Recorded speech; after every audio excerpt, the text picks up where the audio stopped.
Yeah, Todd played well in the Lamar game. Gave up one catch, played very, very well. I still don't think he's 100%, but he's close. Caleb Muse is back practicing. Frank Bryant. Drew Masita practiced Sunday night. He's probably 85%. Did get some look on some special teams, so I think he'll be back in the mix again. And Avery with his concussion.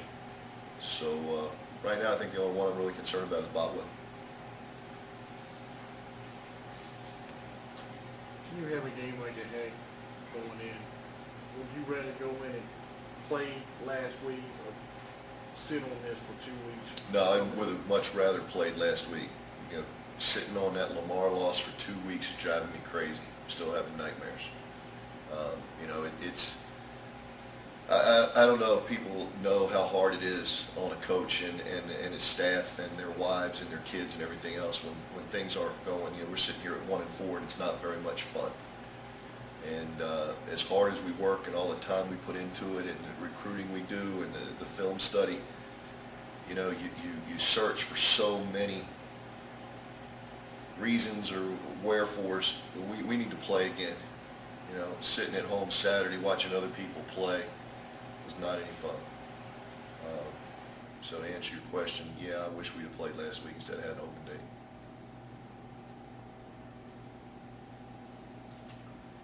One of the things I was kind of going over the red zone numbers, and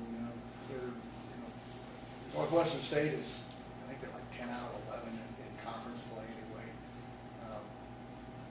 Offensively, you guys have been decent, capitalizing, but maybe not with the points that you want. Defensively, it's been kind of a struggle for you. What goes on in that you have to get corrected in terms of, let's say, defensively, getting teams stopped? I think you 10 out of 11 they've scored on you. I think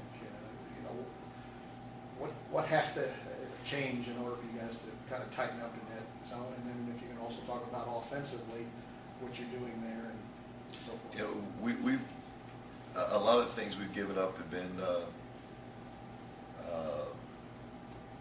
missed tackles,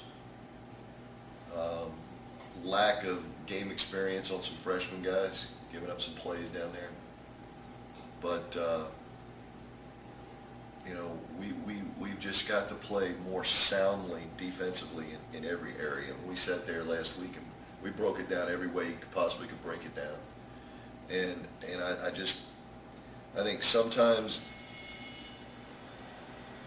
as a coach, you maybe overcompensate in one area. You want to get pressure on the quarterback, so you're bringing pressure, and therefore it makes you weak in another area. And in those areas, people have taken advantage of us. You know, we're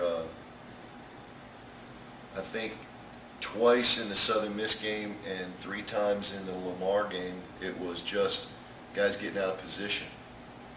And it's not for lack of effort. I mean, they're hustling, but because of their hustle, instead of keeping their eye focus in the right place, they're getting out of position. And that will come from game experience. You know,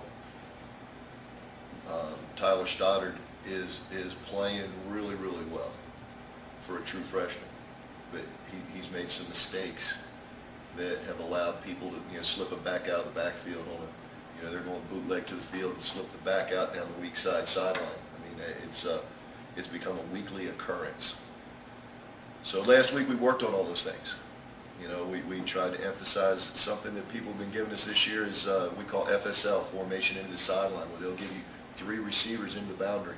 This is the first year I've seen that become, it's like a national thing. Everybody now wants to put 3 receivers into the boundary. And it's hurt us. We've misaligned a couple times to it. So things like that we actually worked on last week to try to get corrected. I don't know if there's just one thing you can hang your hat on. There's just safeties come into that, down in that zone? Oh, definitely. I'm thinking that's probably... Yeah. Almost all of those situations has been safety play. And then offensively, we've had opportunities to score where people haven't stopped us, we've stopped ourselves. I mean, I think we've turned it over down in there like 3 or 4 times. We got to take care of the football better. The thing that makes me sick when you look at those statistics, you know, all the defensive statistics, then you want to go there.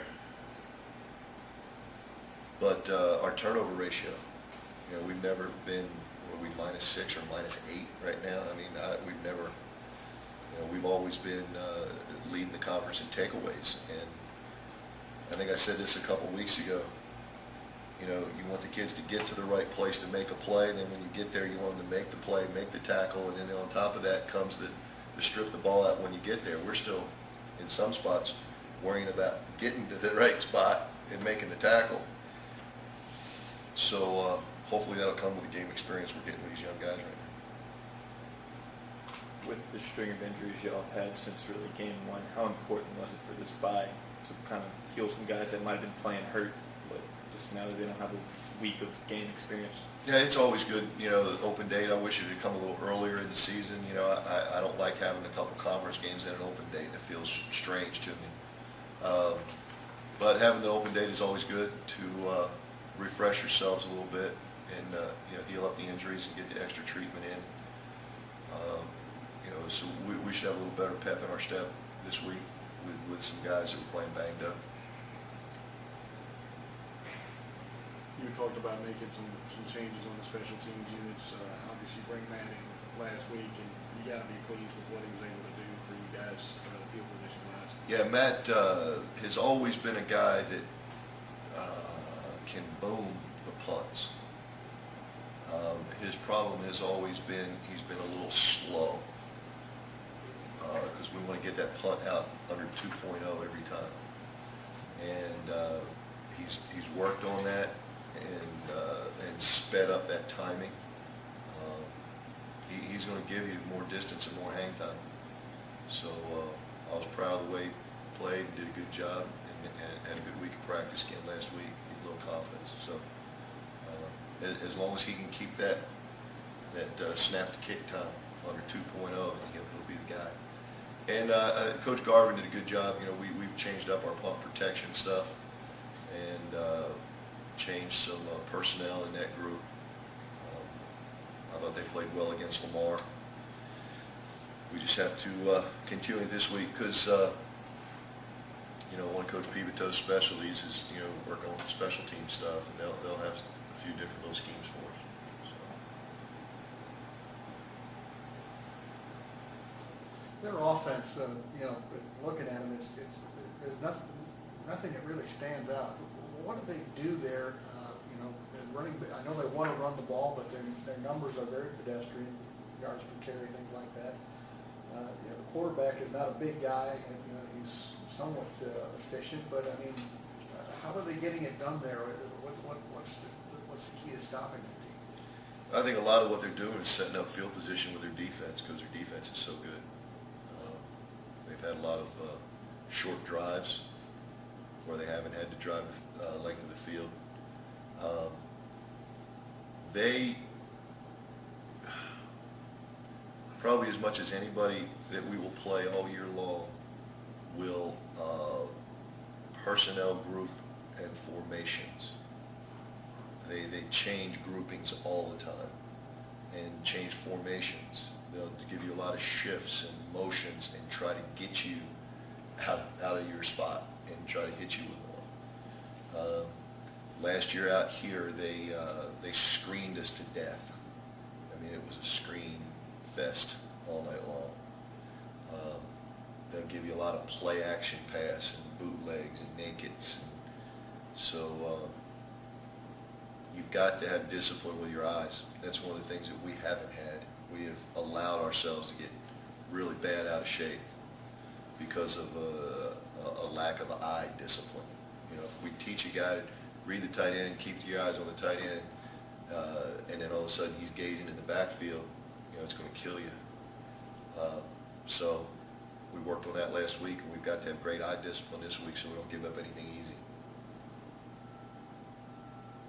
You haven't seen a tight end like this yet, have you? You know, he's not very big, 5'11", 210, 215, but he's a very good pass catcher. and they do a lot of different things. They put him in a lot of different places, a lot of different positions. They'll move him, shift him, run a lot of play action stuff to him. He's very talented catching the football. I mean, I know McNeese has in the past done a lot of things with their tight end, but they had better tight ends. This year they have, right. Tulane's tight end maybe. No, we really haven't faced anybody that's thrown it to a tight end as much as they will this week. So that'll be something a little different, you know, with our, again, with our safeties in coverage, you know, so we're trying to find the right combination there.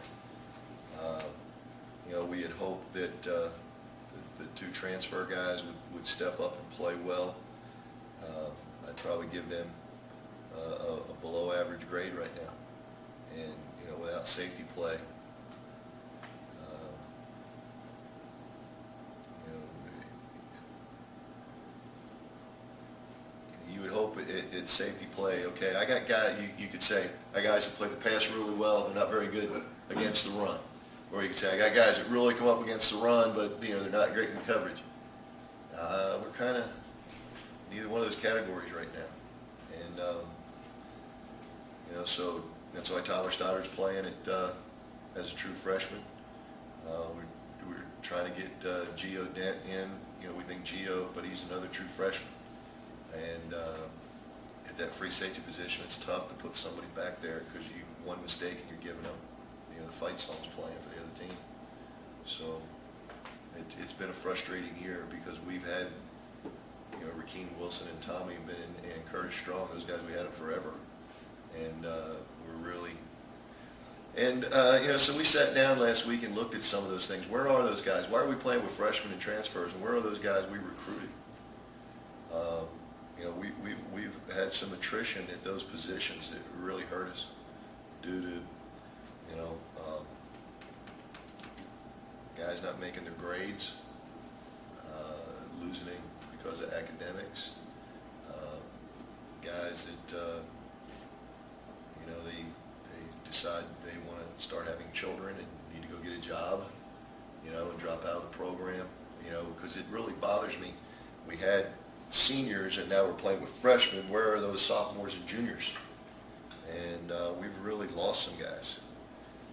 Same thing at the linebacker position. Where's Kendrick Jackson and Devin Jones and Aaron Harris and these great linebackers we've been signing? Well, they're not here.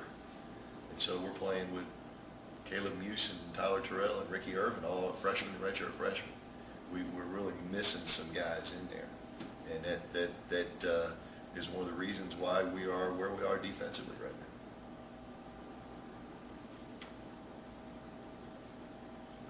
With the Frank out, David Durden kind of had to switch a little bit, come in and help you guys out. How did that whole process go through like that?